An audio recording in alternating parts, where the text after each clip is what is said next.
When it comes to what your family eats and drinks, you know your choices matter. You're the expert because you know what fits your life. And getting it right starts with good information.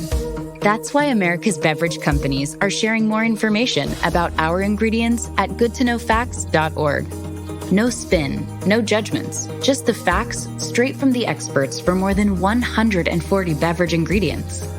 Visit goodtoknowfacts.org. Right. From NJ.com and the Heldridge Hotel, welcome to the Rutgers Rant, your one-stop podcast for the Scarlet Knights. With your host, Steve Politi, and Rutgers insider Brian Fonseca. Let's start shopping. All right, everybody. Welcome back to the Rant. Both me and Fonseca down here in Piscataway. I am at SHI Stadium as Brian is looking out. Good thing they're not playing right now. It is not nice out here. It's tough to kick a field goal, which has already become a tough thing to do under the best of circumstances for the Scarlet Knights. We're going to talk about the Washington game, I guess. I don't know. Contractually required to talk about it. We'll preview the Oregon game, I guess. Contractually required to do so.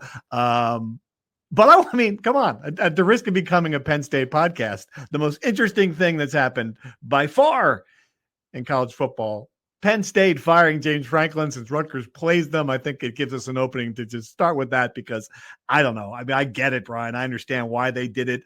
It had gotten toxic. I understand all that. I'm still sort of floored. Yeah, it's shocking, right? The second biggest buyout in the history of college sports. The timing, it was the only question because he was going to get fired after losing to UCLA Northwestern in a year where it was national championship or bust. I had initially thought they would wait till the end of the year. They'd come to a mutual understanding. And, instead of paying $49 million or whatever, they, find a way to part ways. But it makes sense to do it now because recruiting for next season starts now. It doesn't start in December when the season's over. You have to prepare everything for the next year, get your recruiting class together, get your transfer portal targets together, and have your next coach in place so that when you're recruiting your next team, you're not recruiting with air, with a hope of, we'll get this guy as the coach. So I get why they did it. Still, one of the craziest coaching firings we'll see in college sports, one of the craziest collapses you'll see from a top 2 preseason team. And now, the first thought I had, and I tweeted this before he even got fired, this kind of adds to it. Rutgers might be favored or have a decent chance at beating Penn State in the season finale. Favored? Come on. That's crazy. Favored? They just lost to UCLA and Northwestern, who are 2 of the worst teams in the Big Ten. You just flew across country and saw how this team played against Washington. You can tell me they're going to be favored against anybody other than Purdue? You're crazy. Stop it. You've lost your mind. What was your reaction to James Franklin getting fired? I mean, it was just that. And I get it. I understand what the expectations were. And I think the fan base was in revolt. I think you saw some things from the players that didn't look positive at the end of the game. All that said, I mean, what does it say about college football? I mean, this guy was in the national semifinals a year ago, was a play away from beating Oregon and being number one of the country. I mean, this is how close this was 8 days ago that this stuff happened. I mean, it's kind of insane to think about it, really. I mean, he's got a pile of track record. Again, the track record a mile long. And even if you think it's time for him to go, to do it for me midway through the season and to pay him $50 million at a time when, you could use $50 million for players, far more importantly than the coach of any kind. I was a little surprised, and I just wonder now who they're going to get to kind of fill that void. I mean, Matt Rule, okay, you can tell me he's a good coach, I guess. Is he sexy enough to worth doing all this? I don't know.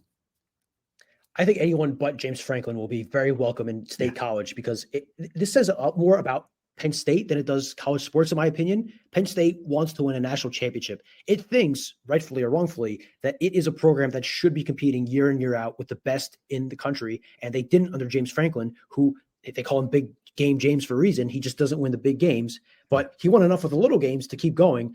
Now he lost the big games and the little games. They were sick of him already. And it was toxic. Now, can you imagine how toxic it would be at the end of the season when they're 4-8? So they needed to move on. I don't know if Matt Rule is exactly, if he has the sex appeal to be like this big, but he is a really good coach, He played at Penn State. He's from the area. I think it makes too much sense. And I understand the connection that Nebraska is also a big time program. He's ascending in that program. But Penn State is ready-made at this point to compete for a national championship. And it's going to be hard, I think, that unless Nebraska pays him twice what Penn State might pay him, for him to turn that down. But I don't think this is – I think the bigger thing for college sports is that this is going to end the time of coaches having $50 million buyouts and 10-year, $100 million contracts, because ADs are smart enough at least now to think that money that they get spent on a coach is much better placed on a roster, because if you have a mediocre coach with an elite roster, you're going to beat a really good coach with a mediocre roster. I think that's pretty clear. Right. Yes. Although Penn State did have an elite roster with a mediocre coach, and we saw where he took him. So mediocre is not the way for James Franklin. I mean, I think he was a high level, very good college football coach. I mean, won a lot of games, beat a lot of people, recruit, salesman. Yeah, he just couldn't get over the hump. And it's funny. It's kind of like where we are with Rutgers right now when you're looking at a completely different levels. Obviously the hump much higher, Penn State humps much higher than the Rutgers hump, but I think a lot of people are wondering, is Greg Schiano going to get this program over that next hump? And it's sort of like a fascinating, won a lot on certain levels, but also you still haven't seen what we're watching now, just this inability to beat these teams on the same level, to beat, to beat an Iowa, to beat a Minnesota, to go on the road and win this game against Washington. So I know the frustration in the fan base from Rutgers. There's similarities, maybe not the same thing is happening certainly out there in State College, but yeah. There are similarities if you want to find them. There are also key differences. Rutgers is in no way in position to even consider a $22 million buyout for Greg. So the lunatic fringe of the fan base who thinks there's any hope of moving on from Schiano, even if that was warranted, which I don't think we agree. We're nowhere near that point just yet, but that's nowhere near reality. And the other difference is that I think Penn State did have the means and the roster to compete with the big boys. I think Rutgers does have a roster to compete with the big boys, but the means with which to build it is nowhere near its competitors, right? So I think that's where the key distinctions are. But I will say that the big equality here is that you're right. Rutgers has not been able to win games that is either equal or slightly worse than the opponent. Like that's been an issue for years. That was an issue this year. And the difference between even Iowa and Minnesota, where you lose that game by, the last 5 minutes to determine the game. Against Washington, that game was over, midway through the third quarter, because Rutgers wasn't able to score when it had its chances. And Minnesota and Washington, after being shut down in the first half, just, woke up and just absolutely shredded that Rutgers defense. Right. Yeah. And I think that was my takeaway from this game was that 4-8, 3-9 even are on the table for this team. Because they can't stop anybody. And I get it. Damon Williams Jr., good quarterback, really, but not that level. Not 500 yards, good quarterback. Not, and it was any decent quarterback would have thrown for 3 yards against the Rutgers defense. These receivers were wide open, right? For weeks we were blaming, the pass rush on this Rutgers defense for not getting to the quarterback. That's the biggest problem. Well, now you got both things are true. A mobile quarterback can extend plays, get, and the guys down the field are just wide open. It's just incredible. I mean, they just couldn't stop anything. And that's a big problem. That's a big failure by this coaching staff, by Greg Schiano. I mean, you can look at it any direction you want. This is what I come back to with this defense. You can say, okay, well, Rob Smith he's just not a good coordinator. All right, well, Greg Schiano could have hired anybody in the world in the offseason, hired a guy he fired already to do this. That's on Greg. The personnel is not good enough. All right, well, why is the personnel not good enough? Did you put all of your resources you had into the offense? Did you miss on guys in the portal? Was the recruiting not good enough in the years before on some of these positions? All of these things are on the head coach. And it's not one thing that's failing right now in this defense. It is a bunch of things. And I think that's what's going to keep this team from, being competitive in all these games. When you say to me, hey, maybe Rutgers can beat Penn State, I'm going to say to you, no, they can't. I just watched their defense play Washington. I just see what's there. Like any team with some talent, which Penn State still has, is going to beat Rutgers. Right. I'm not sure Penn State has infinitely more talent than Rutgers. I don't think anyone's disputing that. Will they have any desire to play that game at the end of the year when they're 4-8? That I don't know. Anyway, not to get ahead. A lot to go from there. One, the defense, the issues are all of the above, essentially, right? Like the recruiting over the years has not been there. The development over the years has not been there. The transfer portal, obviously, there's been a lot of misses. How much of that is because of the limited budget they were working with? We will never really know because this stuff is so opaque. But I think clearly when you have what Rutgers' budget is, you have to hit. And they did not hit on a lot of them. To your point on the pressure, they got pressure on him on 9 dropbacks out of 32. Like, that's just not enough. They're not. When they got pressure in the first 2 or 3 drives, they stopped him. They forced the missed field goal. They forced the 3 and out. They forced the 4 and out because they were getting in the backfield and getting to him, right? So I think the pressure is where everything starts, and they're clearly not doing it.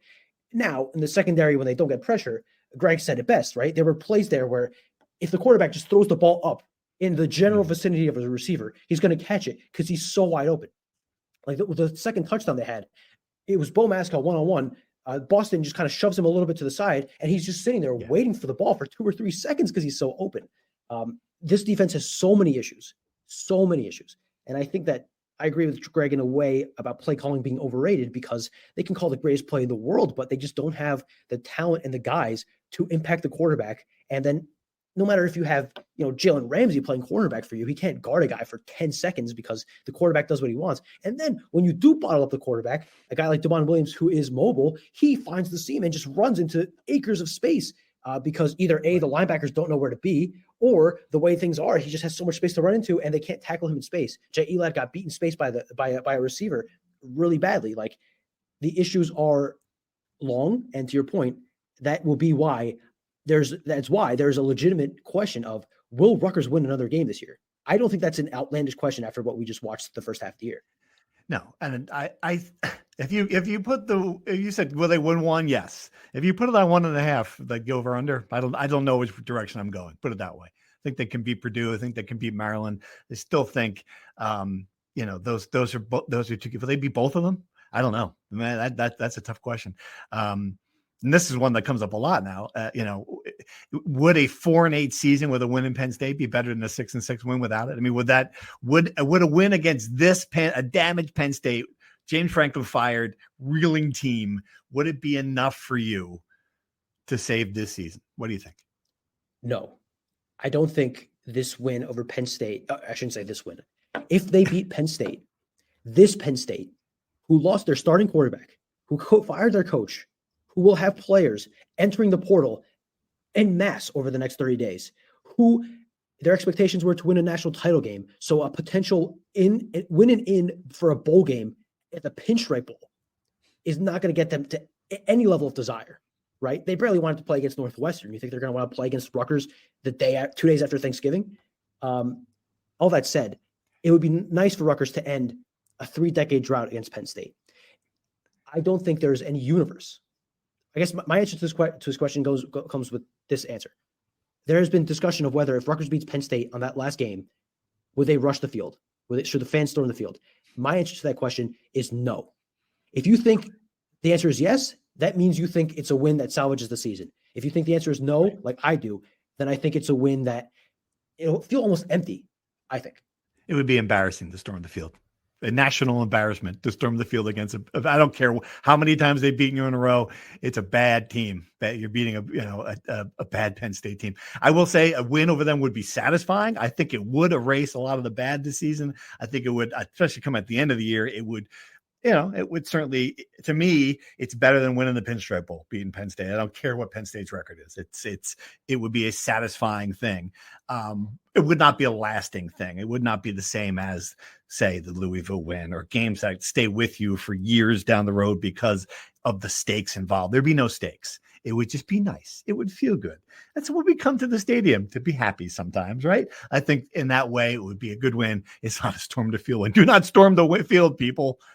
My goodness, can you imagine? And I understand why, like people, and I defended Rutgers fans. You were in here, Brian, when they stormed the field after they beat Michigan in the first Big Ten win. It was Michigan. I don't care how bad they were. It's your first Big Ten win, big home crowd. Yeah, okay. Well, I understand that completely. This is not the same scenario as that, though. It's just not.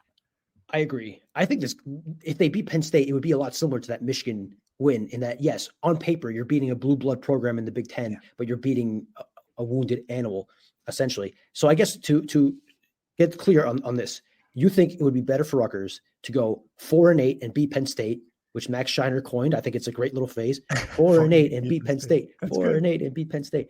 Or you think that would be better than going 6-6 with wins over Maryland and Purdue and going to the Pinstripe Bowl, which is like 100% where they would go if they go 6-6. Well, your math doesn't add up though. Wins over Maryland, Purdue will get you 5-7. So who else are you beating? Oh, that's a fair point. You get another win, you beat Illinois, then all right, I'll take that. If that's the other option, I'm taking that. If you're telling me that that's possible, you could go on the road and beat a good Illinois team and then go to the Pinstripe Bowl. Okay. That's a better season than 4-8 and beating a bad Penn State team. I guess I'm just looking at it like if you were taking care of business against Iowa and you're sitting here at 4-2 and then you're going to go 6-6, the math doesn't add up either way. Yeah, I would still think that given the choice right now, it would be more fun to beat them here, kick them once when they're down than it would be to go to the Bronx. We've gone to the Bronx, man. We've won that game. You know, I'm going with that. I'm going with 4-8 beat Penn State. I like that. So you think, to be clear, will they win one more game in the last 6? Yes or no? I do. Yes, I do. I think and I come back to this all the time. And this is why I wrote why I think this team is so infuriating was the word I came up with. Not bad. Infuriating was I think there's talent. I do. I think when you've got the best quarterback you've had in the Big Ten and you've got 3 potential NFL receivers, certainly one, maybe 2, and you've got the best running back. I mean, you've got one of the better running backs in the league. I think Antoine Raymond has become that player. He's an elite running back, and you've got a decent interior offensive line. I come back to this all the time. You got 500 yards against Washington. You scored 19 points. How's that even possible? Stuff like that is just that's why, to me, infuriating is the right word. I think this team is too good not to beat Purdue or Maryland to win one of these last couple of games. I just don't, because the defense is so bad. I don't have faith that they'll win too. If I had to bet on that over under on 1.5, I would take the under. I'm not saying I feel good about it. I just don't think I'm just not confident they'll win too. Sure, I agree. The Maryland and Purdue games will essentially be 3 teams that will have to try not to beat themselves, right? Purdue beat itself against Minnesota. They should have beat Minnesota. Maryland, 2 weeks in a row, has beat itself against Nebraska and Washington. Rutgers, I don't know if they've necessarily beaten themselves, but they've certainly blown leads in all 3 games, right? Mm-hmm. So I think the more infuriating thing, that's the perfect word for the Washington game, is that for spurts, they played well. They moved the ball. Then they'd get to the red zone and completely just self-combust. They would play well defensively in the first half. They got stops on the first 3 drives. And then to go from that, to go from being competitive to getting absolutely shredded. There's no other way to put it. Those first 4 drives in the second half, they were just, it looked like a varsity Bergen Catholic team against a freshman Kearney team. There's no, they just had no resistance. Right. So even the ebbs and flows within games, let alone the season, I think infuriating is a perfect way to put it. I don't know. I know last year we talked a lot about missed opportunity because of how the schedule is. I don't know if this season them missing a bowl game is a missed opportunity per se, but I think you'll look back at how good this offense is, the players they had, and to think that they didn't take advantage of it would feel like a major disappointment, obviously. Totally. Yep. All right. Let's talk about why we're here, why we're both in Piscataway today. Well, you've got Greg Schiano's press conference coming up soon. I came down specifically because Kelly Zinn met with us, some of us in the media, about the RNIL launch. Right here, I can look out on the stadium scoreboard right now. If you come to the homecoming game against Oregon this weekend, you're going to be besieged with this. RNIL is the new NIL fund. Kelly Zinn has come in here in 2 months. That was her priority, and just completely revamped how the NIL structure is going to look for this. And I know a lot of people are going to hear that and just tune it out. I understand completely. You've heard NIL for 4 years. You've been asked to subscribe, to give some money here and there. This is completely different. This is, trying to get to a point now where they're going to take corporate dollars and funnel it toward players and to build a structure where, they can work in tandem with New Jersey corporate world and get both in a win-win situation. And she explains it eloquently. And I still think people are going to tune out. I understand, but this is it.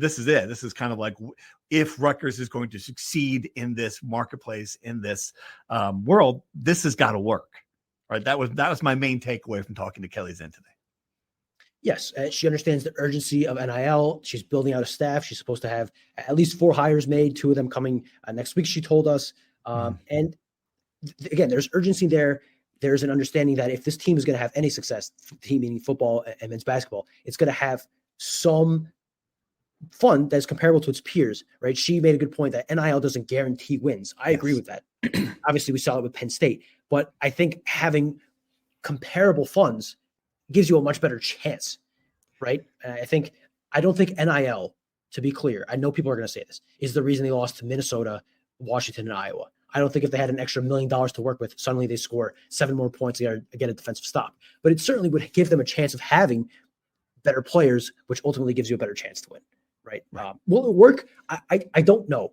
I don't know. This will be a big test of like, yes, the previous administration did nothing, right? So any effort did less than nothing, worked actively against it for years, right? Correct. And I think they're digging out of this hole now, and they're very hesitant to talk about what they inherited, and I understand completely why. We can talk about what they inherited. It was a mess. I mean, there's no, they inherited a situation where coaches were doing this on their own, and that's maybe that's part of the coach's responsibility. You would think a coach would be a closer, not the salesperson. Like if if you needed to you had a $500,000 account at the end, you need the coach to come in and take someone to dinner. I think Greg Schiano's getting in the car and drive, he's happy to do that. There was none of that. It was every single outreach, every single dollar raised was, them dragging people to these dinners in the middle of game weeks, Greg Schiano doing this. It was just stupid. And so no matter what you say about where the team is now, you have to look at it in the context of what Pat Hobbs left, and then forget about that. Then there was no athletic director for a year, right? Pat Hobbs left in scandal. They went another 9 months before they hired Kelly Zinn. So they wasted another year. So just keep this in mind. Like there's no, that's part of the backdrop here. It's part of why these teams are struggling. And you can't say it's the only reason they're struggling. You can't dismiss it either. You just can't. It's not fair to them to say like, well, gee, I mean, it's just not fair.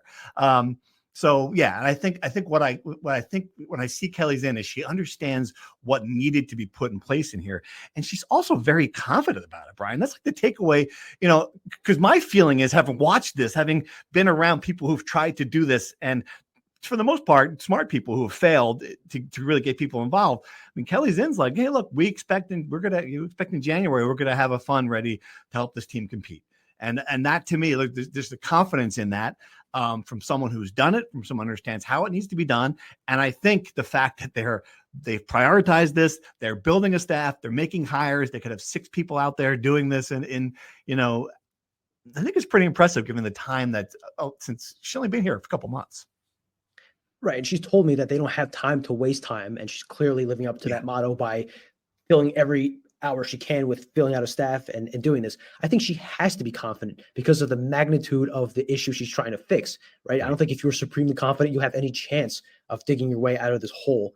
To your point, her big thing was alleviating coaches from having to do this work. Greg Schiano wasn't sitting down at a dinner to close an NIL deals. He was picking, this is metaphorically, of course, I don't know what exactly he was doing, but essentially his job was calling people to make the reservation, picking people up, taking them to dinner, walking them to their car, valeting their car, doing literally every part of the process himself to get the money. And I think that you make a great point in that Greg is an elite closer. If you put him in a room with someone that's been worked up to potentially give money, he can get it over the finish line. And it's much easier for him to do that and have time to do other things. The other point I wanted to make is that, yes, I want to be clear that this does not absolve Greg Schiano from the issues that are on the field this year. NIL is not the reason for a lot of these issues directly. It plays a part in it, but Greg Schiano and his staff and the players can still be criticized for what they did. I don't want people to think that we are absolving everything because of NIL, but to, again, what you said, to pretend like NIL and where Rutgers stands with the rest of the conference doesn't play a factor on the field would be unfair and not accurate, right? Right. Yeah, I'm in camp that NIL was not the reason they lost to Iowa and Minnesota. Certainly, if you believe that, I'm with you. But yeah, to your point, it's certainly the backdrop. And I think what's going to happen now is that we'll have a better idea. Like, I think it's fair, if you're a fan right now, it's fair to wonder if Greg Schiano is going to get the program over the hump. It's completely fair, right? It's year 6. You're losing the same games in the same way, in the same frustrating fact. It is completely fair to wonder. I think what Kelly Zinn has to do now is to check this, to take this off the list of potential reasons. Like, okay, is it because Greg Schiano is just not the coach built for this situation, or is it because he doesn't have the resources to work with? Check that box and see what happens. I think that's what's going to happen next. And if you're screaming for him to be fired and to pay $20 million for him to be unloaded, you're forgetting that that's $20 million that this school does not have to pay players as it is.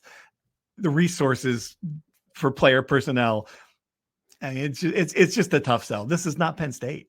It's not Penn State.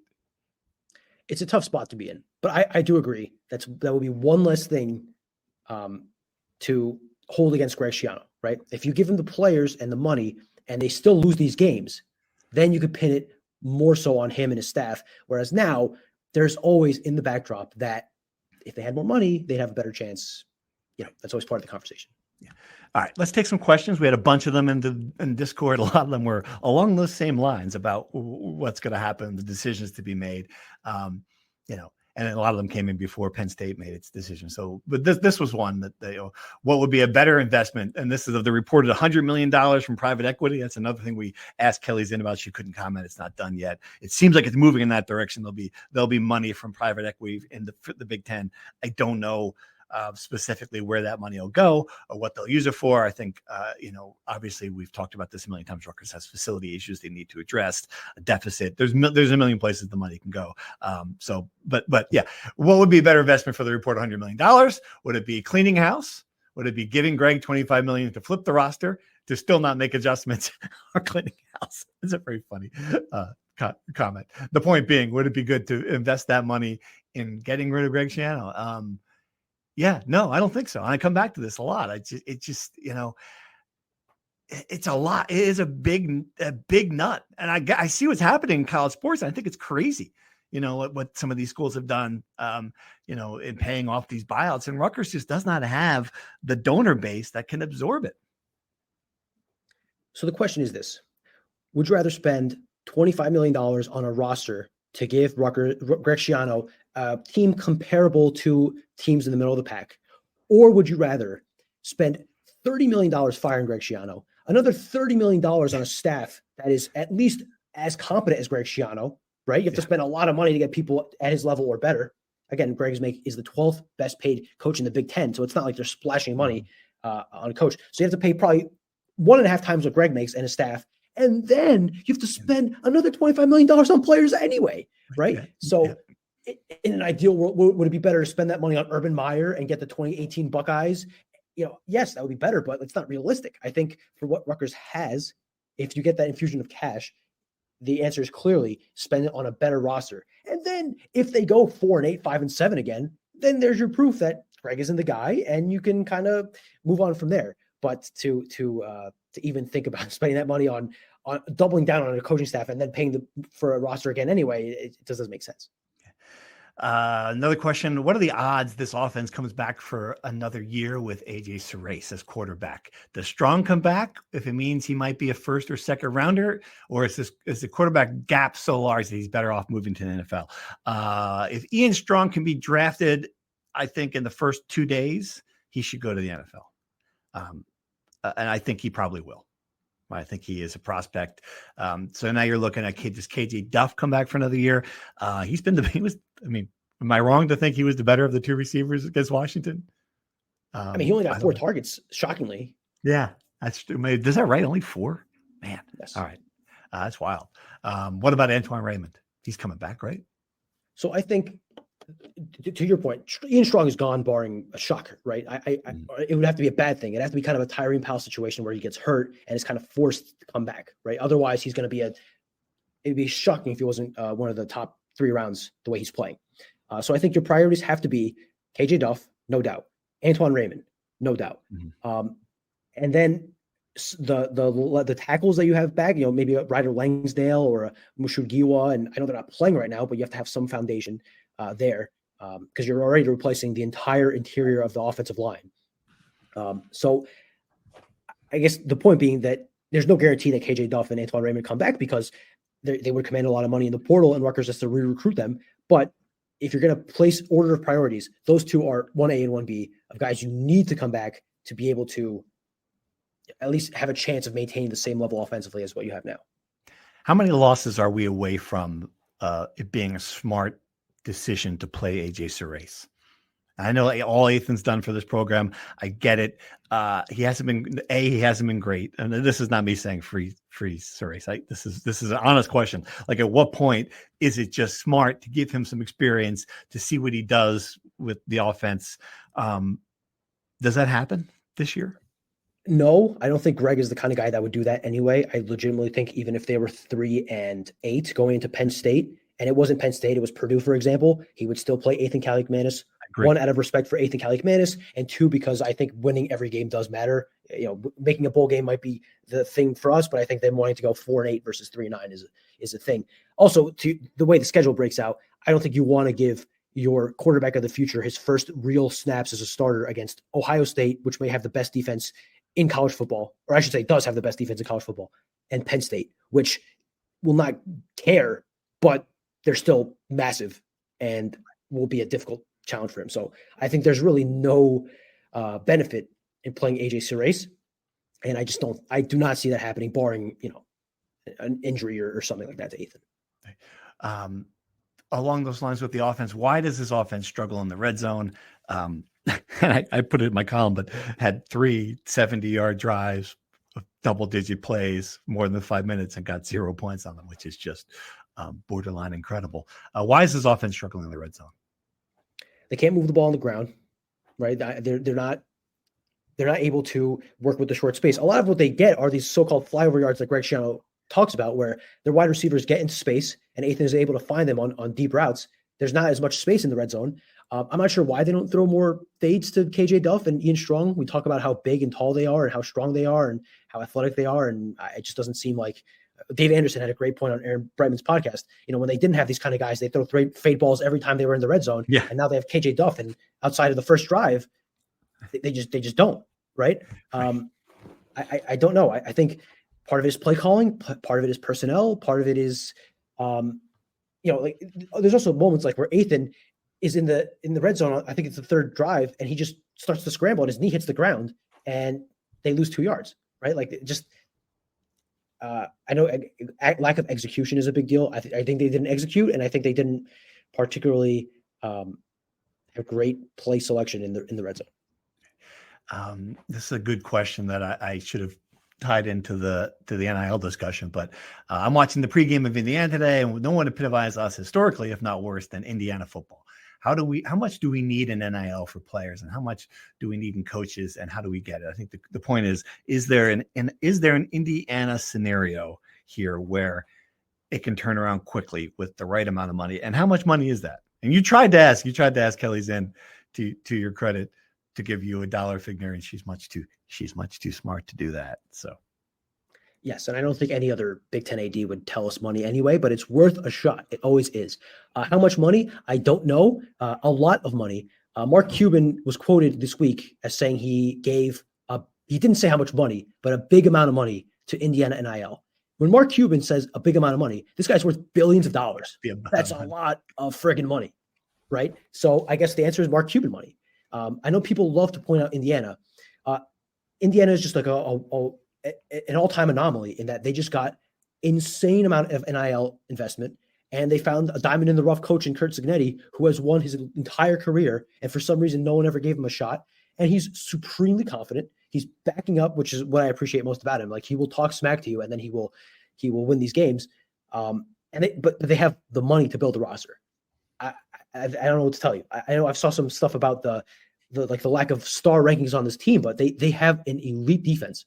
And it's not because Curt Cignetti is drawing up these plays that Rob Smith doesn't know about. It's because they have much better players, and that's why they're winning at Oregon, which is no small feat. That was incredible. Yeah, to beat Penn State and Oregon. Yeah, I got to tell you, I did not think I didn't think they had that. I didn't think they were that good. Clearly, they were no fluke last year. Wild. Correct. So what does Rutgers have to do to become Indiana? Get a lot of money. Find Mark Cuban, the Mark Cuban of Rutgers, because there are some out there, the Home Depot guy, may he rest in peace. He was the kind of guy that had that kind of money. Find that guy and get him to cut a big check. That's the answer. If I hit the Powerball, I'd write a big check just for shits and giggles. Do you think that, here's my question. If I hit the Powerball and I propose to Greg Shannon, I'm going to give you $25 million, but as return on that investment, I get to go behind the scenes and watch every single meeting and write a book about it. Would Greg say, get the hell out of here? Or would he give me a key card that moment? That's my question for you. Like the ultimate control freak letting me, of all people, into the building for $25 million. What do you think? You mean a book like the one who I cannot, for some reason, I can't remember the name. John Feinstein, Season on the Brink. Yep, that's it. Correct. I want to be the John Feinstein for Rutgers football. Yeah. If you offered Greg, let's say, multi-year investment of money, instead of 25 for 1 year, let's say 75 for 3 years, right? I think he would let you. I don't know, dude. I don't want to do it for 3 years. I just won the Powerball. I only got like a few months of interest in this. I want to go on vacation. I want to go buy an island in the Caribbean and go away from here. I don't want to spend all my money on this. It's 1 year. That's the deal. 1 year, $25 million. That's it. How about we meet in the middle? 2 years, $50 million. Wait, you're in a position to negotiate with me. I'm the one with the check.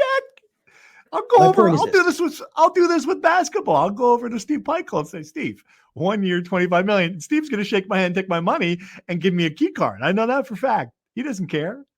Fine. 1 year, $35 million. If you do that. All right, fair. If you do that, yeah. Greg Schiano would let you call 3 offensive plays per game. Be a shovel pass. Every one of them. Screen pass. Everyone will be a screen pass. What should we call here? Yes. It's fourth and 40. Screen pass, coach. Screen pass. Got to do it. Yes, absolutely. Absolutely. He would let you attend every meeting. He'd let you sleep in his office if you want to. I would be a good rich person. I tell you, I'd be a crazy rich person. I'd be a Mark Cuban crazy if I could be rich. I wouldn't run for president like Mark Cuban might, but I'd be crazy. Be on TV. It'd be fun. I need to be rich. What were we talking about? Oh yeah, questions from the readers. That's really all the questions we have, because all the questions are the same question. So, thanks for writing in, though. All right, what else you got? You have you've put a big paragraph here under what else. I'm going to just let you go here. You've got to eat crow, which I'm happy to just sit back and let you do it. That's exciting. Yes, we have to eat crow here. Jim McElderry, we entered the season saying that him and Coquise Washington are probably the two coaches with the hottest seat. Well, Jim McElderry has responded to our doubts. They are ranked 18th last week. They're probably going to move up this week because they beat Wisconsin on Friday. They're now 8-2-2 overall, 3-1-1 in the Big Ten, tied with UCLA for third. And if they beat second place Maryland on Tuesday, they will go into first place in the Big Ten. So they've gone from a program struggling over the last 2 years to legitimately having a shot at earning an NCAA tournament bid without having to win the Big Ten tournament. So credit to Jim McElderry for the turnaround in men's soccer. And we'll see how the rest of the season goes. On the other hand, I guess to have success on one side, you have to sacrifice the other. Women's soccer is having its worst year in 15 years, probably. They're on pace to not make the NCAA tournament for the first time in 13 years. They're 3-6-4, 1-6-1 in the Big Ten. They've lost 5 straight games by a combined score of 10-2.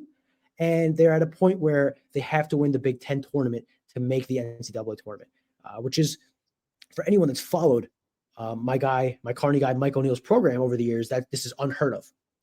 So rough year for the Lady Knights. Yeah, I think Mike O'Neill's got he's allowed to have one of those. There's no question. No doubt. Yeah, no doubt about that. With his track record, what's the deal? What happened with men's soccer? Because that would have been one of the programs that not only, forget the coaching change, I would have just de-emphasized it if I were athletic director. And I'm not being mean. I mean, you look at where Rutgers we have this conversation a bunch, where Rutgers can be successful, where it's got to prioritize. It would not be men's soccer. Why is this team good? Do we know?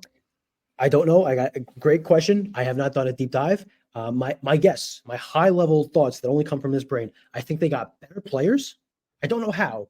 I think they got better players, and they're now able to compete with Big Ten teams. I think that's really the answer. Now, how they got those better players, I'll have to do a deep dive on that, but I think that's the answer. Maybe they've got a Mark Cuban over there. Someone who's going to write a book and we don't know about it. I tell you, you throw $25 million at a men's soccer team, you'd win some games. Yeah. I mean, you'd be up there with, it's not like men's soccer is a sport dominated by the Blue Bloods. I mean, you got Akron, you got Vermont, you got Denver, you got, these small MAC level teams competing for national championships, right? So the barrier for success is very low as far as how much money you need to invest. Alexi Lalas, he made a lot of money, I think, as a TV commentator. He's a very proud Rutgers alum. I don't know if he's giving money, but if he's not, I don't see why he wouldn't sprinkle a little bit on the alma mater. Could be. Absolutely. Yeah. Then why isn't Carly Lloyd giving it to the women? They're both on TV all the time. I imagine she has not made the amount of money that Alexi Lalas has, right? That's true. Probably right. Good point. So. All right. Field hockey. Huge game against number 1 Northeastern at home Friday afternoon. Northwestern. Win? Northwestern. You have, I see. Yes. You just forgot the W. Against Northwestern at home? Okay. Yes. If they win, they're tied for first place with Maryland. Field hockey is right about the same spot they usually are, competing for a regular season Big Ten title, almost surely making the NCAA tournament. Meredith Civico has a wagon down there at the Bauer Track and Field Complex, and I think clearly Kelly Zinn sees that as one of the programs that can have success. Just if you look at the years of success they had. So again, I don't know how much money they're investing in field hockey, but I can't imagine the barrier to entry for success there is very high either. Right. All right. What else we got? We got homecoming. Any idea what the events are for the homecoming weekend? I don't. Yeah. Just come. This is the kind of insight you get at the Rutgers Rant. What kind of uniforms we're wearing? Nothing? My guess is you have to wear the traditional, the red jersey, white pants, right, red helmet. You would be your guess. I'm going with that too. Big crowd would give over under 45,000. Which way are you going? Announced sellout already. Announced sellout. Oh, it is announced sellout already. I didn't see that. Okay. Announced sellout. I would guess it's a night game. It's a big opponent, although Oregon does not travel that well. Of all the national brands, they're probably the least, the fan base size is probably the smallest. I would say if you're going to give me over under 45, I'll go slightly over, maybe 47. Okay. Fair enough. Students will be here. It'll be a fun night. This weather thing will be passed by then, hopefully. And we'll be here. All right.